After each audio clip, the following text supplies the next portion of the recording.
ឥឡូវនេះខ្ញុំទទួលបានសញ្ញាបត្រមួយទៀតហើយគឺថ្នាក់បរិញ្ញាបត្រជាន់ខ្ពស់ឬយើងហៅថាថ្នាក់អនុបណ្ឌិតក្រុមជំរាបសួរពុកម៉ែបងប្អូនទាំងអស់គ្នានាងខ្ញុំឈ្មោះខឹមណាត់ធីមុនជានារីម្នាក់មកពីខេត្តសៀមរាបនាងខ្ញុំជាអតីតសាស្ត្រាវិទ្យាល័យសម្ដេចឪខ្ញុំចប់បាក់ឌុបឆ្នាំ2012ហើយខ្ញុំមកបន្តការសិក្សានៅរាជធានីភ្នំពេញខ្ញុំមានបរិញ្ញាបត្រចំនួន2គឺបរិញ្ញាបត្រផ្នែកគណនេយ្យនិងបរិញ្ញាបត្រផ្នែកអក្សរសាស្ត្រអង់គ្លេសហើយបច្ចុប្បន្ននេះខ្ញុំទទួលបានបរិញ្ញាបត្រជាន់ខ្ពស់គឺមុខវិជ្ជារដ្ឋបាលអប់រំ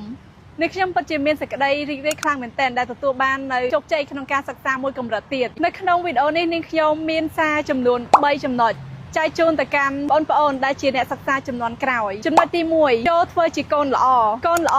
នៅក្នុងព្រះពុទ្ធសាសនាគឺហៅថាអតិចេតបុត្រ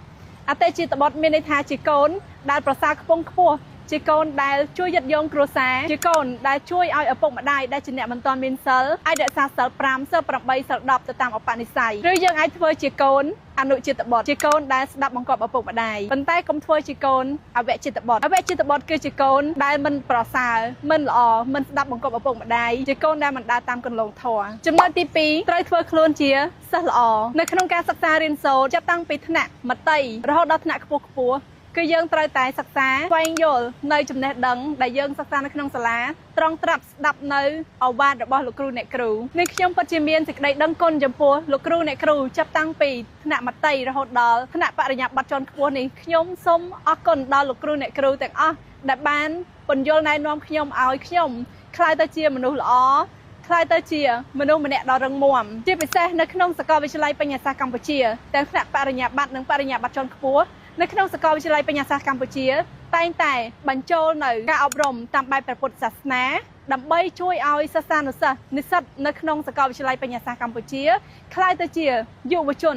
ដែលពោរពេញទៅដោយចំណេះដឹងទាំងផ្នែកសិលធម៌វិន័យគុណធម៌និងចំណេះដឹងដែលជាជំនាញនៅក្នុងការសិក្សានៅក្នុងសាកលវិទ្យាល័យផងដែរចំណុចទី3ចំណេះដឹងដែលយើងទទួលបានពីការសិក្សាគឺយើងត្រូវយកទៅចែករំលែកទៅកាន់សង្គមជាតិរបស់យើងមិនថាទៅតាមជំនាញណាមួយនោះទេនេះខ្ញុំបានទៅក្រៅប្រទេសដូចជាប្រទេសអូស្ត្រាលីប្រទេសម៉ាឡេស៊ីហ្វីលីពីនកូរ៉េខ្ញុំឃើញថាយុវជនគេមានចំណេះដឹងទាំងសមត្ថភាពភាសាអង់គ្លេសនិងភាសាជាតិហើយជាពិសេសហ្នឹងគឺគេមានជំនាញក្នុងការប្រើប្រាស់កុំព្យូទ័រជំនាញការសិក្សារបស់គេនៅសាកលវិទ្យាល័យគឺពោរពេញទៅដោយសមត្ថភាពដូច្នេះនេះខ្ញុំជឿជាក់ថាយុវជនខ្មែរចំនួនក្រោយក៏មានសមត្ថភាពមិនចាញ់ប្រជាជននៅក្នុងប្រទេសដទៃឡើយឲ្យតែយុវជនខិតខំប្រឹងប្រែងសិក្សាហើយចំណេះដឹងដែលយើងទទួលបានយើងត្រូវយកទៅអភិវឌ្ឍសង្គមជាតិមិនថាការផ្សព្វផ្សាយតាមប្រព័ន្ធ social media គឺយើងត្រូវតែចែករំលែកនៅមាតិកាល្អៗដើម្បីចូលរួមផ្សព្វផ្សាយនៅចំណេះដឹងនិងផ្សព្វផ្សាយនៅការអប់រំទៅដល់យុវជនចំនួនក្រោយហើយកុំធ្វើមាតិកាណាដែលប៉ះពាល់ទៅដល់សេចក្តីថ្លៃថ្នូររបស់ប្រជាជននៅក្នុងប្រទេសកម្ពុជារបស់យើង